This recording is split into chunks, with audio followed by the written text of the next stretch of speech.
Shalom jemaat Tuhan, selamat hari Minggu dan selamat beribadah. Kami menyambut saudara-saudara semua dengan penuh sukacita dan berdoa semoga ibadah kita hari ini boleh menjadi korban yang harum bagi kemuliaan Tuhan. Mari kita siapkan hati kita sebelum kita masuk lebih jauh dalam ibadah hari ini. Ibadah ini kami mulai dengan satu pengakuan bahwa pertolongan atas kami datangnya dari pihak Tuhan, Allah pencipta langit dan bumi, Allah yang dengan segala kemurahan dan kasih sayang memelihara seluruh ciptaan tangannya. Saudara yang dikasihi Tuhan, turunlah atas engkau anugerah dan damai sejahtera yang berlimpah-limpah dari Allah Bapa dan Tuhan kita Yesus Kristus. Amin.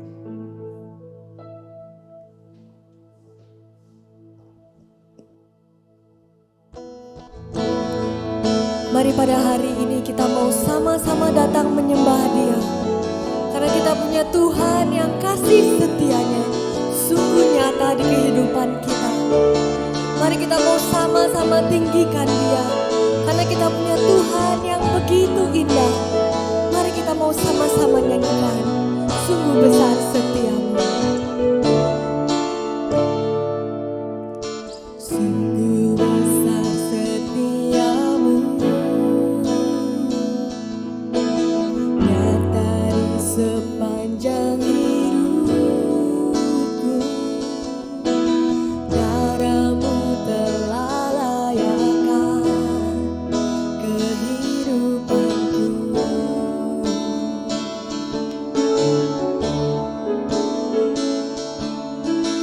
Tiada kata yang bisa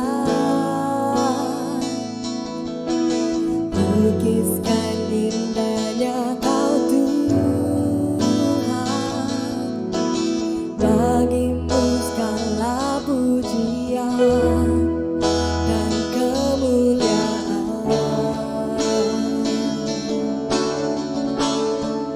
Ku tinggikan Engkau Tuhan, melebihi segalanya, lebih dalam ku menyembah dalam roda kebenaran selamanya. Mari kita mau sama-sama naikkan pujian ini. Kita mau katakan sungguh besar setiamu. Sungguh besar setiamu, nyata di sepanjang hidupku.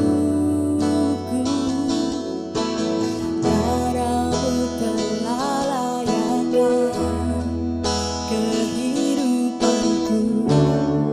Tiada kata yang bisa, tiada kata yang bisa lukiskan indahnya Kau Tuhan. Bagimu segala pujian dan kemuliaan. Mari kita mau tinggikan Dia. Ku tinggikan Engkau Tuhan, melebihi segalanya, lebih dalam ku menyembah dalam roda kebenaran selamanya.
kasih Tuhan untuk kasih setiamu bagi setiap kami. Kaulah Allah kami yang begitu mengasihi setiap kami. Kaulah yang menjamin hidup setiap kami. Kau yang selalu menjaga dan memelihara setiap kehidupan kami. Kami mengucap syukur ya Tuhan. Oleh karena itu kami mau lebih lagi menyembah Engkau, Allah yang begitu baik bagi setiap kami. Mari kita mau sama-sama angkat tangan kita. Kita mau sama-sama sembah Dia lebih dan lebih lagi.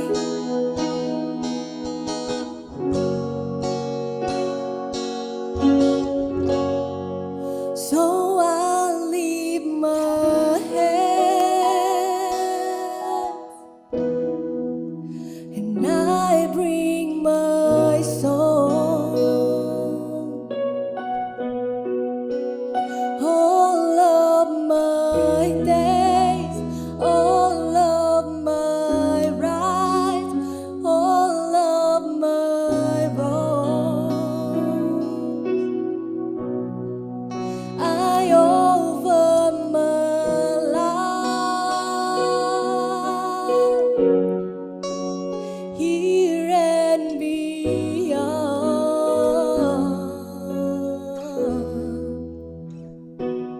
to the one thing true, Jesus, it is you.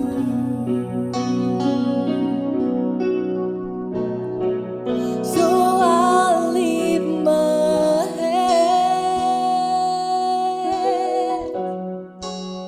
and I bring my song. All of my days, all of my rights, all of my wrongs,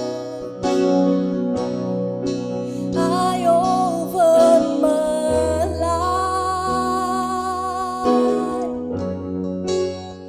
here and beyond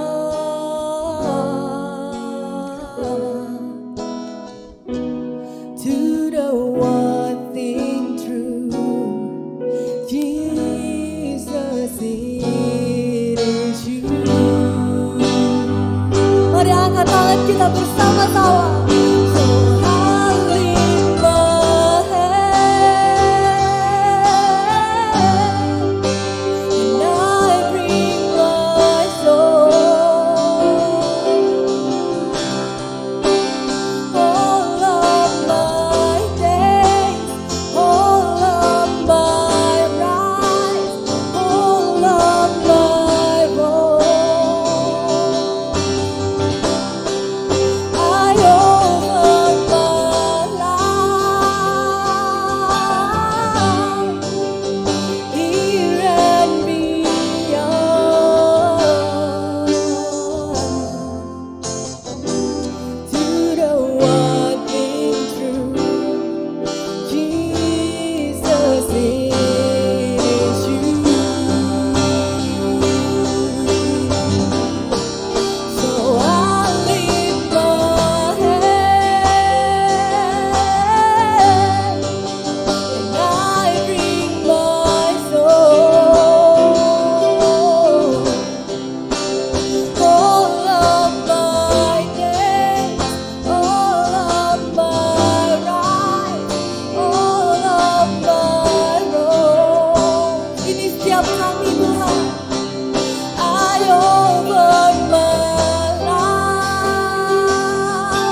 Terima kasih Tuhan untuk kesempatan yang begitu indah. Terima kasih untuk waktu yang istimewa bersama denganmu. Kami mengucap syukur kalau kami punya Allah yang begitu baik. Dan kami mau sama-sama bersorak-sorai hanya untuk kemuliaan namamu. Terpujilah namamu Tuhan. Hanya di dalam namamu kami sudah berdoa dan mengucap syukur. Amin. Mari kita mau sama-sama nyatakan bahwa Dialah gunung, batu dan keselamatan kita. Kita tak akan ragu lagi karena Dia yang menjamin setiap hidup kita.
Pujian ini sekali lagi bersama-sama. Kau gunung batuku dan kau kota benteku, tak aku ragu. Kau menjamin hidupku, kau keselamatanku dan kau yang membelaku, tak akan ku takut. Kuasamu di dalamku. Walau badai menerpa di dalam hidupku ini, namun tangan-Mu Tuhan mengangkatku tinggi. Kau Tuhan yang benar, tak pernah tinggalkan. Dahulu, sekarang, selamanya, janji-Mu tak berubah. Kau Alfa dan Omega, awal dan akhir. Semesta alam memuja Engkau Tuhan yang benar. Kita punya Tuhan yang janjinya dulu, sekarang dan selamanya tidak akan pernah berubah. Mari kita mau sama-sama katakan, walau badai menghadap, walau badai menerpa di dalam hidupku ini, namun tangan-Mu Tuhan mengangkatku tinggi.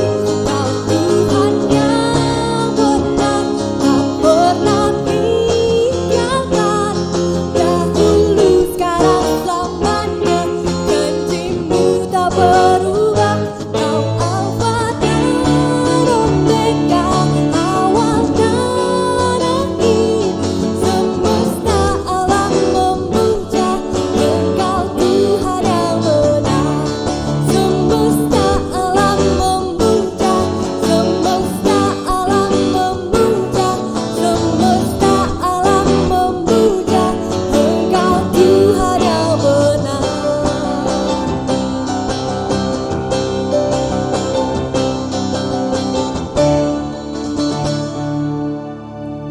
Mari dengan penuh keyakinan kita mau sama-sama ikrarkan pengakuan iman rasuli yang berbunyi demikian. Aku percaya kepada Allah, Bapa yang Maha Kuasa, Khalik langit dan bumi, dan kepada Yesus Kristus anaknya yang tunggal Tuhan kita, yang dikandung daripada Roh Kudus, lahir dari anak darah Maria, yang menderita sengsara di bawah pemerintahan Pontius Pilatus, disalibkan, mati dan dikuburkan, turun ke dalam kerajaan maut. Pada hari yang ketiga bangkit pula dari antara orang mati, naik ke surga, duduk di sebelah kanan Allah, Bapa yang Maha Kuasa. Dan dari sana Ia akan datang untuk menghakimi orang yang hidup dan yang mati. Aku percaya kepada Roh Kudus, gereja yang kudus dan am, persekutuan orang kudus, pengampunan dosa, kebangkitan tubuh, dan hidup yang kekal. Amin. Mari kita mau sama-sama mempersiapkan hati kita untuk mendengarkan kebenaran firman-Nya. Mari kita mau sambil naikkan pujian ini, kita mau nyatakan bahwa hanya bersama-Mu Bapa kami dapat melewati semuanya. Engkau ada bersamaku di setiap musim hidupku. Tak pernah Kau biarkan ku sendiri.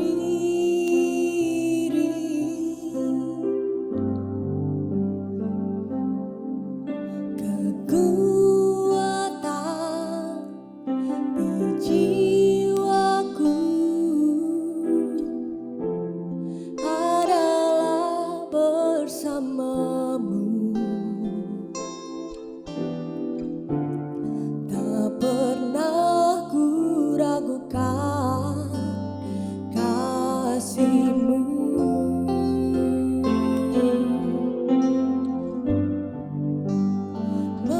Bersama-Mu Bapa, ku lewati semua perkenanan-Mu yang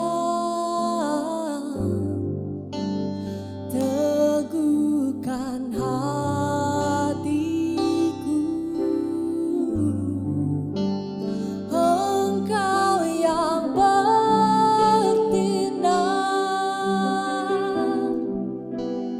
memberi pertolongan,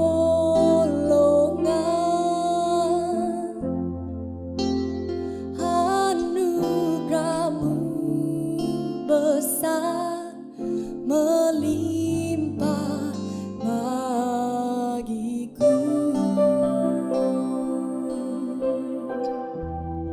Mari kita mau sama-sama naikkan pujian ini sekali lagi.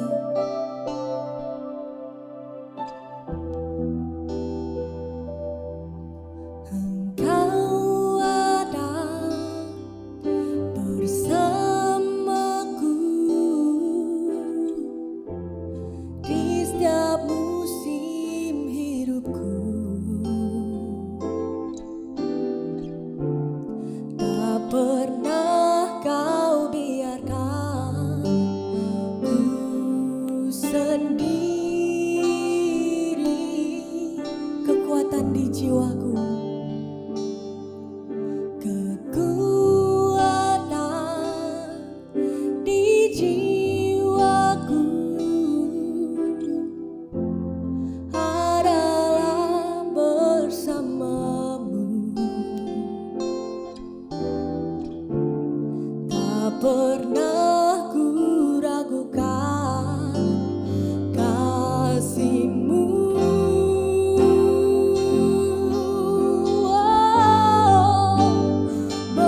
Bersama-Mu Bapa, ku lewati semua perkenanan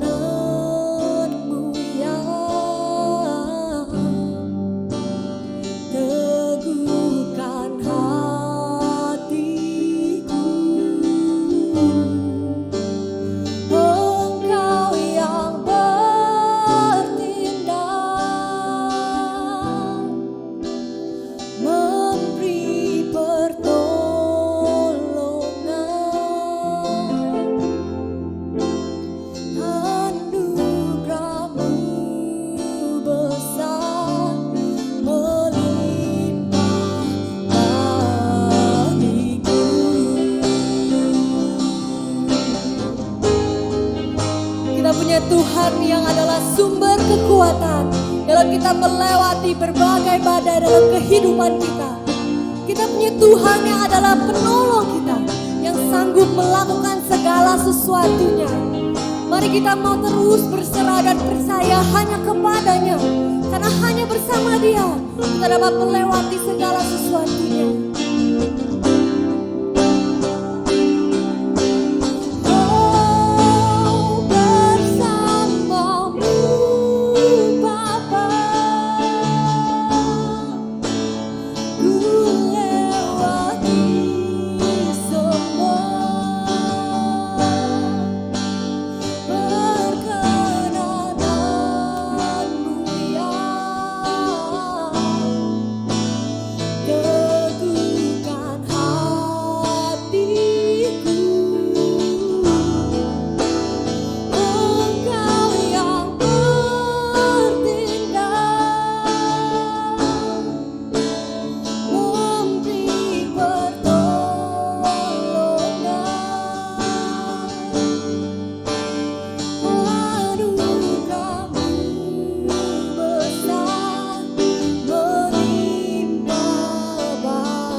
Shalom jemaat Tuhan, selamat hari Minggu, selamat beribadah kembali bersama-sama walaupun tetap dengan cara yang tidak seperti yang kita lakukan di waktu-waktu yang lalu.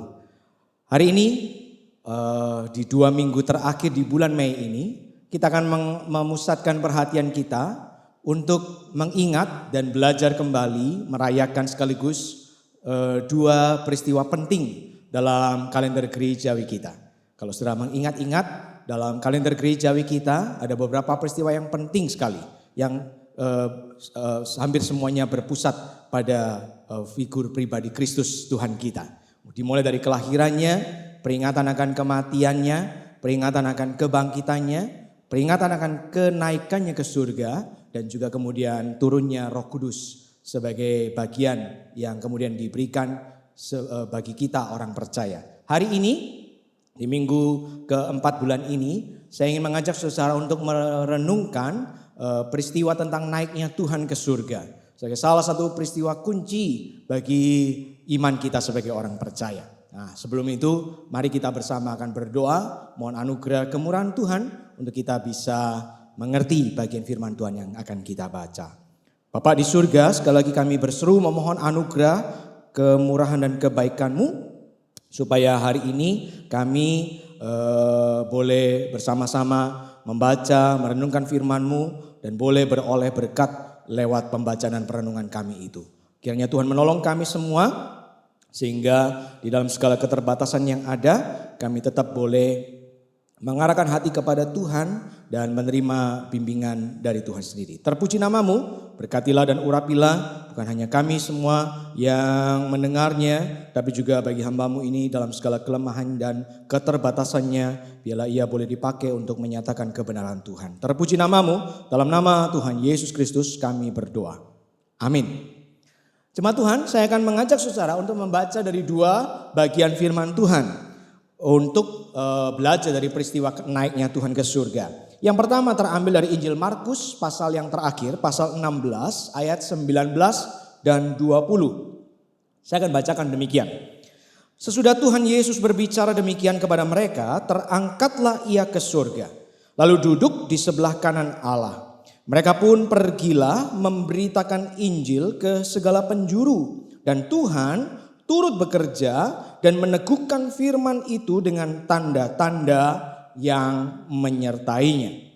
Kemudian bagian kedua yang saya ingin ajak saudara baca dan renungkan terambil dari kitab Kisah Para Rasul pasal yang pertama ayat 9 sampai 11. Demikian firman Tuhan saya baca. Sesudah ia, Yesus maksudnya, mengatakan demikian, terangkatlah ia disaksikan oleh mereka dan awan menutupnya dari pandangan mereka. Ketika mereka sedang menatap ke langit waktu ia naik itu, tiba-tiba berdirilah dua orang yang berpakaian putih dekat mereka dan berkata kepada mereka, "Hei orang-orang Galilea, mengapakah kamu berdiri melihat ke langit? Yesus ini yang terangkat ke surga meninggalkan kamu akan datang kembali dengan cara yang sama seperti kamu melihat dia naik ke surga." Sampai di sana firman Tuhan saya bacakan. Saudara dikasih Tuhan, 2 bulan terakhir ini kita merayakan sekaligus mengingat beberapa peristiwa penting yang sangat mempengaruhi, yang menjadi dasar fondasi dari kepercayaan kita sebagai umat Tuhan, sebagai orang Kristen, sebagai gerejanya di muka bumi ini. Bulan yang lalu kita mengingat peristiwa bagaimana Tuhan kita naik ke atas kayu salib, mati dengan segala penderitaan dengan satu tujuan, untuk menebus dosa-dosa kita sebagai manusia, melepaskan kita dari belenggu perbudakan dosa, membuat kita kemudian terbebas dari kutuk hukum maut yang kekal itu. Lalu kemudian 3 hari berikutnya kita merayakan yang namanya Paskah. Kita merayakan yang namanya kebangkitan Tuhan, kemenangannya atas kuasa maut. Dan itu menyatakan bukan hanya ia sebagai Tuhan, tapi juga ia adalah juru selamat yang pasti bagi kita. Juru selamat yang bisa kita percaya. Hari ini kita akan coba maju selangkah, yaitu untuk kemudian belajar dari satu peristiwa penting yang lain yang juga tidak kalah pentingnya dari kehidupan Tuhan kita, yaitu tentang peristiwa naiknya Tuhan ke surga. Saudara yang dikasih Tuhan, bagi saya inilah moment of truth, inilah salah satu kunci, inilah salah satu yang dikatakan pembuktian final. Bagaimana Tuhan kita dibuktikan bukan hanya sebagai seorang manusia, keturunan Yusuf dan Maria yang hidup bersama-sama dengan orang Israel 33,5 tahun sebelumnya. Tuhan yang kita sebut sebagai Yesus dari Nazaret itu bukan cuma seorang guru agama yang brilian dengan kemampuan mengajarnya, sehingga ketika dia mengajar kebenaran begitu banyak orang terpesona. Sampai-sampai mengatakan kenapa kita tidak pernah mendengar pengajaran-pengajaran sepowerful, seberkuasa orang ini. Dan jangan lupa, Yesus dari Nazaret itu bukan juga cuma sekedar nabi yang punya kuasa melakukan tanda-tanda ajaib. Memecahkan roti, kemudian memberi makan ribuan orang. Dan roti dan ikan itu kemudian bersisa belasan bakul. Menenangkan angin ribut, mengusir setan, lalu kemudian juga menyembuhkan sakit penyakit. Yesus bukan cuma manusia biasa, bahkan bukan cuma sekedar nabi. Lewat peristiwa kenaikannya ke surga di hadapan para murid sebagai saksi mata, sebagai saksi hidup, maka kemudian Tuhan Yesus Kristus dibuktikan secara final bahwa ia pribadi yang penuh dengan kuasa. Dialah Tuhan, dialah Allah yang kemudian datang ke dunia mengambil rupa menjadi manusia dalam rangka penyelamatannya bagi engkau dan aku. Tapi jangan lupa sekali lagi, dia bukan cuma manusia biasa. Dia adalah Tuhan yang sejati, yang sesungguh-sungguhnya. Naiknya Tuhan ke surga di hadapan para murid sebagai saksi, ini adalah sebuah peristiwa historis yang nyata. Bukan sebuah peristiwa dongeng, bukan sebuah peristiwa cerita-cerita mistis. Ini bukan sekedar simbolik. Apa yang dicatat di dalam Lukas, di dalam Markus, di dalam kitab Kisah Para Rasul, naiknya Tuhan itu adalah sebuah peristiwa historis, peristiwa yang nyata benar-benar terjadi, bukan bahasa puisi mengandaikan seseorang mengalami sesuatu kejadian yang supranatural. Lebih-lebih ini bukan sekedar sesuatu yang sifatnya halusinasi massal. Kalau satu orang dalam kesedihan yang luar biasa berhalusinasi, lalu kemudian mengalami seakan-akan melihat sesuatu padahal itu tidak nyata, bisa saja terjadi. Tapi kalau ini secara massal, saya percaya itu bukanlah jawaban yang logis. Maka sekali lagi peristiwa naiknya Tuhan ke surga di hadapan para murid ini menjadi sebuah peristiwa historis untuk meneguhkan iman mereka bahwa yang sedang mereka saksikan ini sekali lagi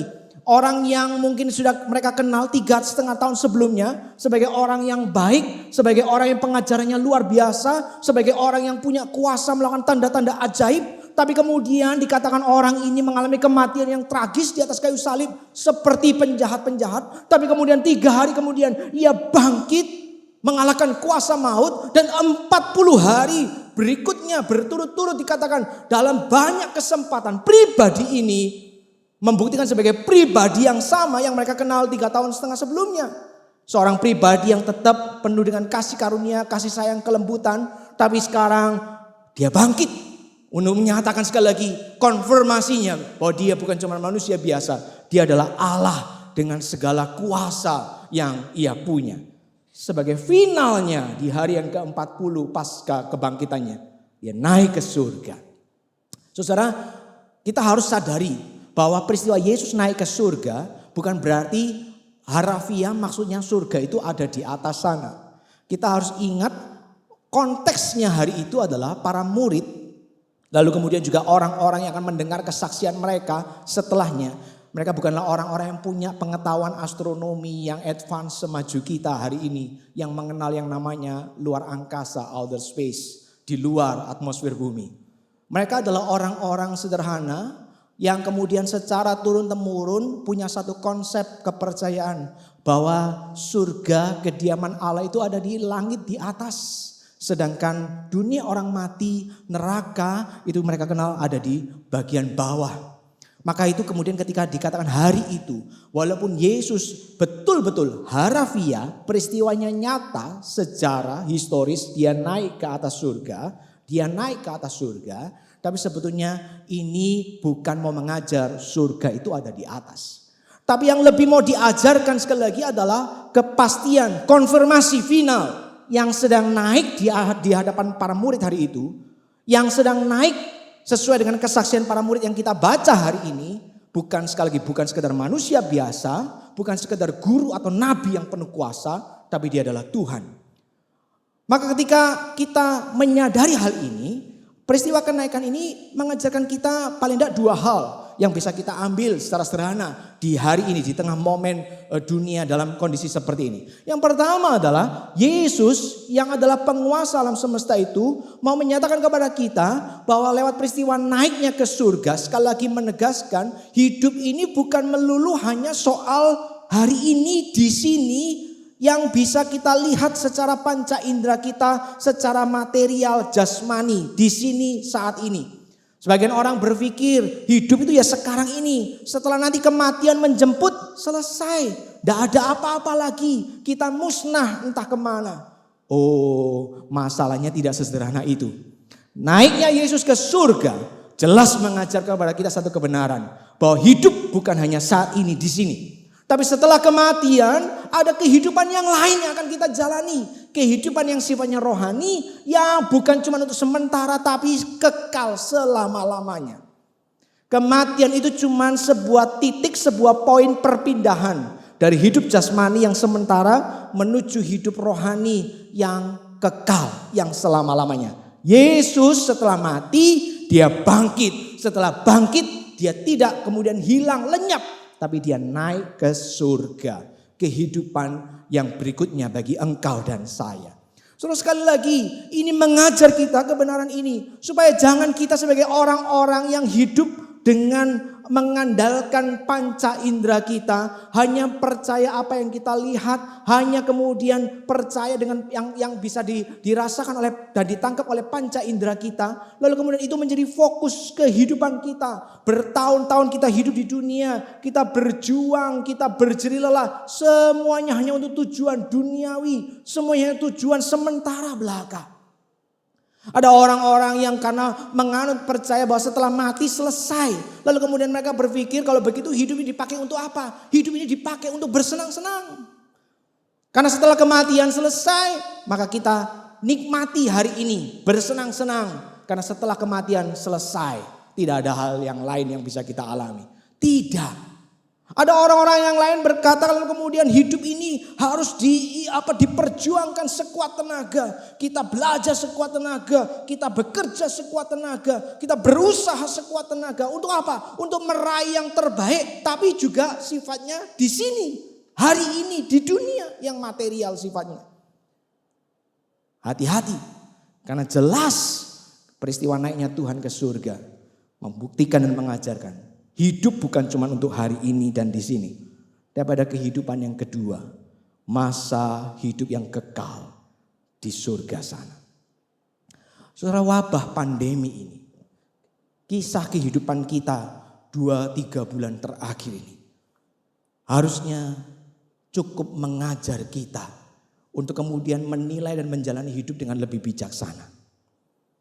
Betul ya? Sebelum wabah pandemi ini. Kita mungkin punya banyak tujuan kehidupan. Kita punya banyak mimpi. Kita punya banyak alasan untuk kita perjuangkan. Tapi begitu 2-3 bulan ini terjadi pandemi ini. Semuanya porak-poranda. Betul ya? Dulu sebelum ada pandemi ini sekali lagi. Manusia bisa bangga dengan pencapaian-pencapaiannya yang luar biasa. Tapi hari ini. Virus yang tak kasat mata ini yang cuman 0, sekian mikron ini. Kemudian bisa meluluhlantakkan kenyamanan dan kesejahteraan hidup kita, bukan? Hari ini korban-korban terbesar justru di negara-negara superpower. Negara-negara kekuatan ekonomi terbesar di dunia. Yang tingkat ilmu pendidikannya begitu tinggi. Yang tingkat kesejahteraan hidup ataupun tingkat pelayanan kesehatannya begitu luar biasa. Tapi justru mereka yang paling porak-poranda menghadapi virus ini. Ini semua harus mengajar kepada kita untuk berlaku secara lebih bijak. Hidup ini bukan cuma untuk saat ini di sini, tapi juga untuk masa kekekalan. Jangan kita kemudian menghabiskan seluruh resource kita, waktu, tenaga, apapun yang kita punya. Mengejar hanya untuk hal-hal yang sifatnya sementara. Karena kita akan menjadi kecewa. Saudara, 2 bulan terakhir ini di Indonesia, negeri kita ini kehilangan banyak orang-orang hebat. Beberapa di antaranya adalah 2 musisi besar, bukan? Di awal April 2 bulan yang lalu, seorang musisi besar yang kita kenal sebagai Glenn Fredly tiba-tiba meninggal. Beritanya mengagetkan kita. Secara karir sebagai seorang pemusik kita lihat, kita bisa nilai ia sudah mencapai puncaknya pada masanya. Dia juga sudah sempat mencicipi keberhasilannya, bukan? Sebagai seorang musisi, dia sudah menelurkan karya-karya yang luar biasa. Yang kemudian memberkati, menghibur begitu banyak orang. Sebagai seorang musisi, saya rasa seorang Glenn adalah seorang yang bisa kita acungkan topi. Kita akui kebesarannya. Tapi ketika 2 bulan yang lalu ia meninggal, 8 April tepatnya. Ada tragedi-tragedi yang lain yang menurut saya yang patut menjadi tanda awas kita. Hari itu Glenn yang masih relatif muda ini dikatakan meninggal dan meninggalkan seorang istri yang belum lama dinikahinya. Tapi yang lebih tragis bagi saya adalah ia harus meninggalkan putrinya yang hari itu baru 40 hari umurnya. Belum genap 2 bulan. Saya seorang papa dan saya percaya bahwa itu salah satu momen terindah kehidupan ketika kita menggendong bayi yang mungil itu di tangan kita. Tapi sayangnya belum 2 bulan, baru 40 hari, saya kok percaya anak ini bahkan mungkin belum membangun kedekatan batin yang kuat dengan papanya. Sekarang mereka harus terpisah untuk selamanya. Tragis. Kira-kira sebulan kemudian, tidak sampai, kita dikejutkan dengan berita yang lain. Musisi yang lain kemudian juga berangkat ke alam baka. Betul ya?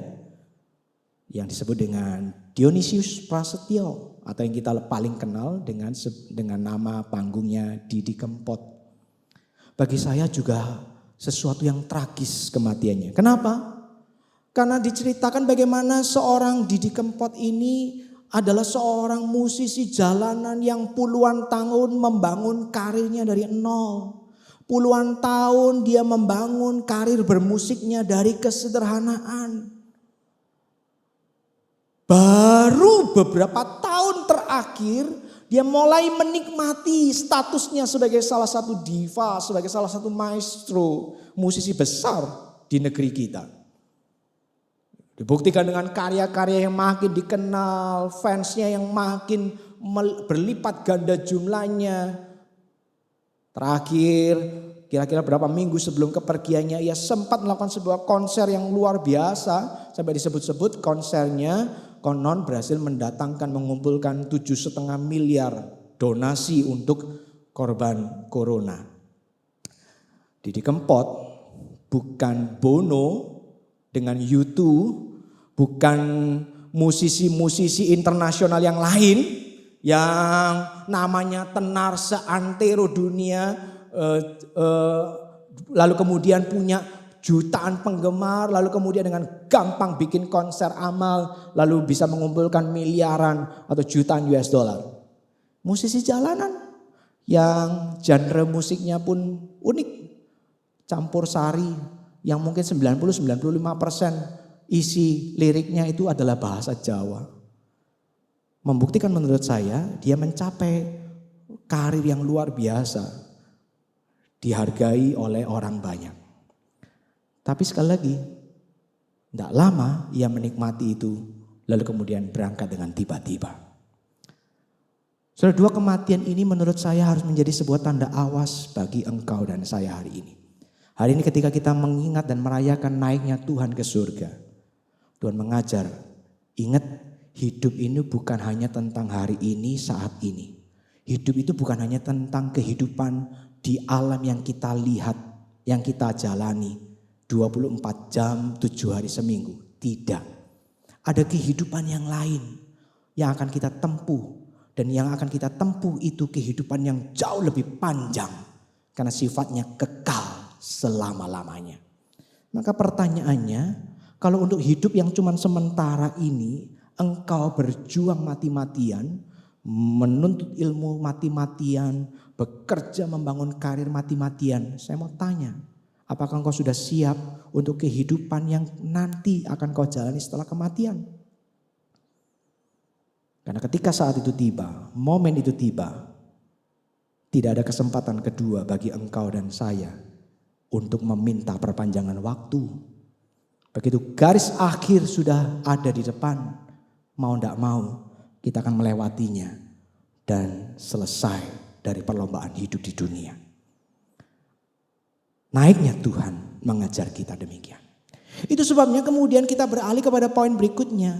Naiknya Tuhan itu bukan cuma mengingatkan kita bahwa kehidupan ini adalah juga ada kehidupan kedua di alam kekekalan. Tapi kemudian untuk memperjuangkan atau untuk kemudian menghidupi alam kekekalan dengan sebaik-baiknya, Tuhan mengajar kita, karena itu kita harus menggantungkan kehidupan kita, mempercayakan seluruh hidup kita ini kepada Sang Pencipta itu. Yesus sebagai pribadi yang naik ke surga itu membuktikan dia adalah Tuhan dan dia betul-betul juru selamat yang janji-janjinya itu bisa dipercaya sepenuhnya.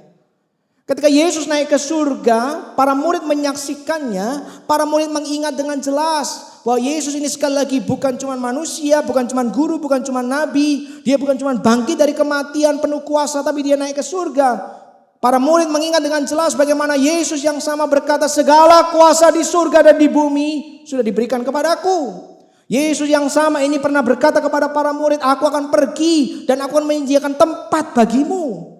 Tempat bagimu dan bagiku. Dia bukan cuma manusia, dia adalah Tuhan pemilik surga dan kehidupan di dunia ini. Itu sebabnya setelah kita mengingat bahwa hidup ini ada hidup yang kedua, hidup dalam kekekalan, maka yang penting adalah bagaimana kita mencapai kekekalan itu, yaitu dengan cara percaya, bergantung penuh kepada Sang Pemilik Kerajaan Surga itu. Itu sebabnya para murid hari itu setelah mereka menyaksikan Yesus yang naik ke surga, Lukas pasal 24 mencatat mereka kemudian pulang. Mereka kemudian penuh dengan sukacita. Lalu kemudian dalam kitab Kisah Para Rasul ini, setelah ayat yang ke-11 ini, kalau kita membaca ayat berikutnya, dikatakan para murid kembali dari peristiwa menyaksikan Yesus naik ke surga. Mereka kembali ke ruang atas tempat mereka biasa berkumpul. Tapi kali ini ada sesuatu yang berbeda. Mereka tidak berkumpul dalam ketakutan. Mereka tidak berkumpul dalam kecemasan, kekhawatiran akan ditangkap oleh para pemimpin agama Yahudi. Tidak. Dikatakan mereka berkumpul, lalu kemudian dalam perkumpulan itu sambil mereka menanti janji Tuhan akan turunnya Roh Kudus. Dikatakan mereka kemudian melakukan pemilihan untuk memilih siapa yang menjadi pengganti Yudas yang menjual Yesus lalu kemudian mati bunuh diri. Ini apa artinya? Artinya mereka sekarang move on. Mereka kemudian bergerak maju. Tidak cuman tinggal di masa lalu menyesali. Tidak cuman kemudian hidup dengan penuh sukacita. Ketemu bersekutu 40 hari dalam berbagai kesempatan. Ngelihat Yesus yang bangkit itu. Melihat, merasakan, menjamah tubuh kebangkitan yang mulia itu. Tapi kemudian sekarang mereka fokusnya ke depan. Apa yang bisa kita lakukan? Apa yang bisa kita kerjakan sebagai seorang yang sudah menjadi saksi kebangkitan, saksi kenaikan. Dan sekarang Tuhan itu, pemilik kerajaan surga itu, memberikan perintah kepada mereka untuk maju memberitakan kabar baik. Menjadi saksi bagi kemuliaan Tuhan. Yerusalem, Yudea, Samaria, bahkan sampai ujung bumi. Sekarang mereka fokus. Oh ya, kita nanti akan tiba waktunya meninggalkan dunia ini, masuk ke dalam kerajaan surga, bersekutu dalam kekekalan selama-lamanya. Sebelum waktu itu tiba, apa yang bisa kita kerjakan? Mereka melakukan bagian mereka sebagai saksi-saksi Tuhan di tengah dunia ini. Mereka bukan cuma mempercayakan hidupnya, mereka kemudian melakukan apa yang menjadi perintah Tuhan dalam kehidupan mereka. Saudara yang dikasihi Tuhan, ini bagian yang penting buat kehidupan kita. Sekali lagi di tengah masa seperti ini, kalau kemudian kita sudah setelah berminggu-minggu kita mulai cukup terbiasa dengan situasi ini. Kita mulai kemudian mulai bisa beradaptasi dengan situasi yang ada, dengan kesulitan-kesulitan, keterbatasan yang ada. Saya berharap kita tidak berhenti sampai di situ. Tapi saya berharap kita maju, mulai menata kehidupan kita untuk memikirkan apa yang bisa kita kerjakan bagi kerajaan surga di tengah-tengah situasi seperti ini dan setelah situasi ini berlalu. Banyak analisa mengatakan bahwa kita ini akan mengalami yang namanya new normal, normal yang baru itu. Banyak hal berubah dan kita mungkin tidak akan kembali ke masa-masa sebelum pandemi ini terjadi. Tahun-tahun yang sebelumnya. Kita akan mengalami yang namanya new normal. Tapi bagi saya new normal itu jangan cuma sekedar hasil adaptasi untuk kemudian kita menjalani hidup dengan nyaman lagi. Hidup dengan menghabiskan waktu begitu saja. Sekedar meniti karir, sekedar menjalani kehidupan di tengah situasi yang berubah. Bagi saya kita harus ingat bahwa Tuhan yang bangkit, Tuhan yang naik ke surga itu, Tuhan yang jadi penguasa alam semesta, Tuhan yang memegang kekuasaan di seluruh surga dan dunia ini. Tuhan itu satu hari nanti akan datang kedua kali. Dan ia memberikan satu tugas yang penting bagi engkau dan aku. Untuk apa? Untuk bekerja bagi kerajaan surga. Jangan pernah menyia-nyiakan waktu.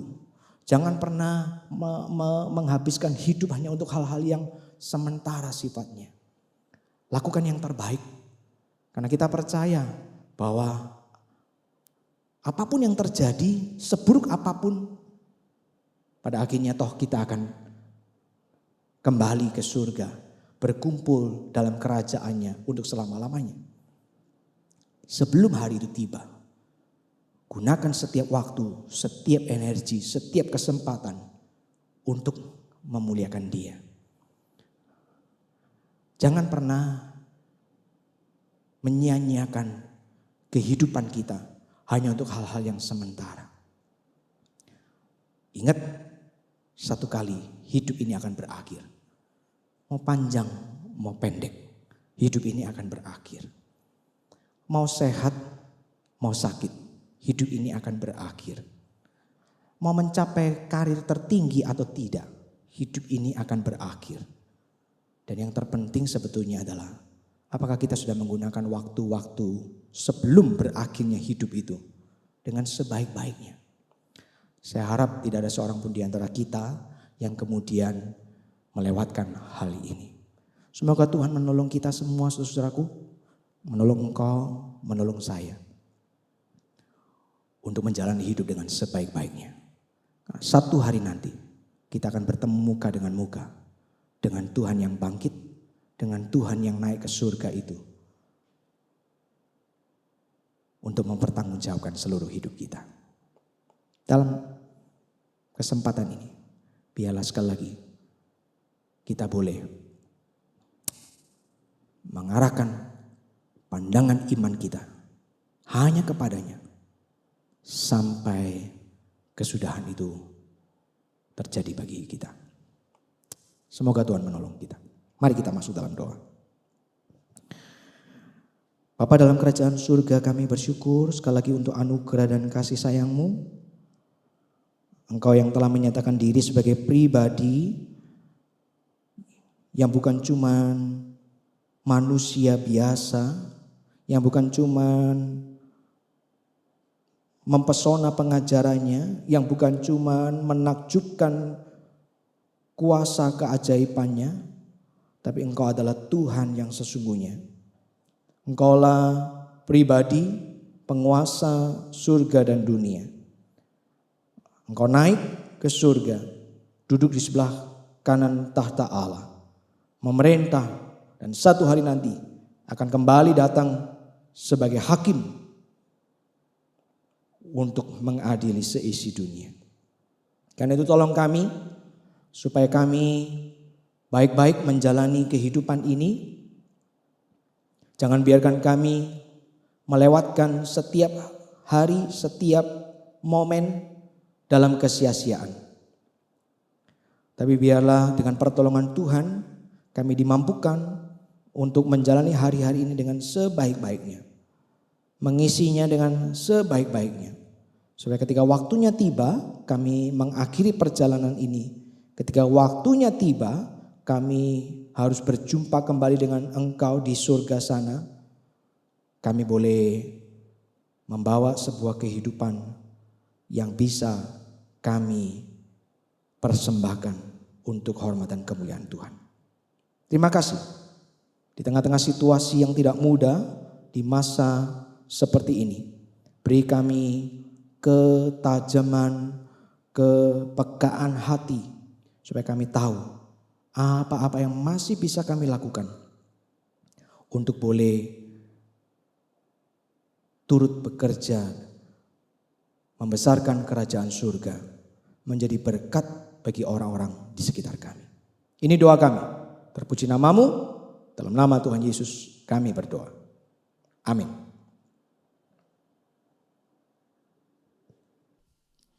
Mari di akhir ibadah ini kita mau sama-sama naikkan kembali. Kita mau sama-sama nyatakan bahwa kita punya Tuhan yang adalah penolong kita. Dan biarlah dalam melewati berbagai musim dalam kehidupan kita, kita mau berseru hanya pada satu nama, Yesus, padamu ku berseru. Kau Tuhan, penolong dalam hidupku, ku percaya hanya kepadamu. Kau pegang tanganku dan tuntun langkahku, Yesus.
Kami ingin bersyukur kepada Tuhan yang telah memberikan segala-galanya bagi kami. Segala yang terbaik, segala yang terindah dan termulia. Engkau yang telah menebus kehidupan kami dari lubang kubur lewat kematian-Mu. Engkau yang menjanjikan kehidupan yang kekal bagi kami lewat kebangkitan-Mu di atas kematian. Dan hari ini kami mengingat bagaimana Engkau, Allah yang sejati itu, naik ke surga, menyatakan kuat kuasa kesempurnaan-Mu, memimpin kami, mengingatkan kami bahwa ada kehidupan yang harus kami perjuangkan, bukan hanya di dunia yang bersifat materi ini, tapi juga kehidupan dalam kekekalan. Karena itu kami mohon anugerah-Mu ya Tuhan, bimbinglah kami menjalani kehidupan di tengah dunia ini selangkah demi selangkah, supaya kami jangan menyia-nyiakan kesempatan yang ada untuk boleh kami pakai berjuang di jalan Tuhan, melayani Tuhan, untuk memberitakan kabar baik itu, memberitakan kasih setia Tuhan, memberitakan kemurahan Tuhan dan pekerjaan-Mu yang besar, supaya nama-Mu ditinggikan lewat seluruh kehidupan kami. Sekali lagi kami terus menyerahkan diri ini di tengah segala situasi yang ada. Kiranya dengan pimpinan dan pertolongan Tuhan, kami bukan hanya bisa bertahan, tapi kami bahkan bisa keluar sebagai pemenang dari segala kondisi ini. Kami berdoa menyerahkan masa depan negeri ini di tengah segala pergumulan yang terus harus dihadapi. Kiranya Tuhan yang campur tangan dan membukakan jalan keluar, supaya persoalan demi persoalan boleh dapat diatasi. Kami mohonkan anugerah dan kemurahan Tuhan untuk setiap keputusan yang telah diambil. Biarlah semua itu boleh mendatangkan kebaikan. Bukan hanya dalam rangka mengendalikan penyebaran wabah ini, tapi juga dalam rangka membangun kembali kehidupan perekonomian seluruh negeri ini. Kami mohon kemurahan-Mu, kami mohon pertolongan-Mu, karena kami ini cuma manusia-manusia yang lemah dan terbatas. Hamba berdoa menyerahkan setiap umat-Mu ya Tuhan, yang beribadah bersama-sama di hari ini. Engkau sendiri yang campur tangan. Engkau menyatakan kehadiran-Mu dalam hidup mereka satu demi satu. Jikalau ada di antara mereka umat-Mu ini ya Tuhan, para pemirsa yang beribadah bersama hari ini, di antara mereka ada yang masih bergumul, di antara mereka masih ada yang belum menyerahkan hidupnya kepadamu, belum percaya Engkau sebagai satu-satunya Tuhan dan Juru Selamat. Biarlah ini menjadi kesempatan yang baik bagi saudara-saudara kami ini ya Tuhan. Setelah mereka mendengar firman dan beribadah bersama, biarlah mereka boleh mengambil keputusan yang ada di dalam kesempatan yang ada ini, untuk mengambil keputusan bagaimana mereka menyerahkan hidupnya kepadamu. Jika ada di antara umat-Mu yang hari ini bergumul dengan kehidupannya, dengan kondisi kesehatannya, kami mohonkan sekali lagi pertolongan Tuhan, memberikan jamahan, memberikan kekuatan, bahkan pemulihan, supaya mereka boleh menerima penyegaran dan kesembuhan dari sakit penyakitnya. Mereka yang terus bergumul dengan kehidupannya hari lepas hari, Tuhan, setelah sekian lama masa seperti ini terus berjalan, hamba memohonkan pertolongan Tuhan, supaya umat-Mu boleh mengalami pertolongan, mendapatkan jalan keluar yang terbaik dari kehidupan pekerjaan yang diperjuangkannya. Supaya mereka yang berjuang dengan penuh kejujuran, dengan mencucurkan air mata, seperti janji Tuhan pada akhirnya mereka akan menuai dengan sorak-sorai. Ini doa kami Tuhan, inilah seruan kami yang kami naikkan tetap dengan mata iman tertuju kepada Tuhan. Tuhan yang bangkit, Tuhan yang naik, yang duduk di atas tahta Allah, yang memerintah seluruh alam semesta. Engkaulah Tuhan yang hidup, dan kepadamu kami berserah. Ini doa kami, terpujilah nama-Mu Tuhan, dari selama-lamanya sampai selama-lamanya. Dalam nama Tuhan Yesus Kristus kami berdoa dan menyerahkan hidup ini. Amin. Mari kita bersama berdiri, menyerahkan kembali kemuliaan bagi Tuhan. Puji Allah Bapa Putra, puji Allah Roh Kudus.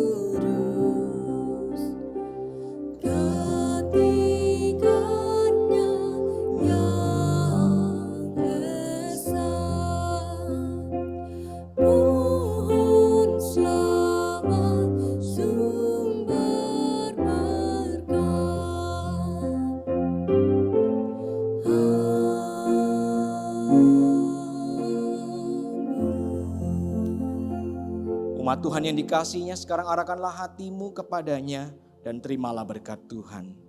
Kiranya kasih karunia dari Allah Bapa Surgawi, cinta kasih sayang sempurna Tuhan Yesus yang bangkit dan naik ke surga, persekutuan, penghiburan, kekuatan dan damai sejahtera dari Allah Roh Kudus akan memimpin, memberkati seluruh kehidupanmu mulai hari ini sampai selama-lamanya. Amin.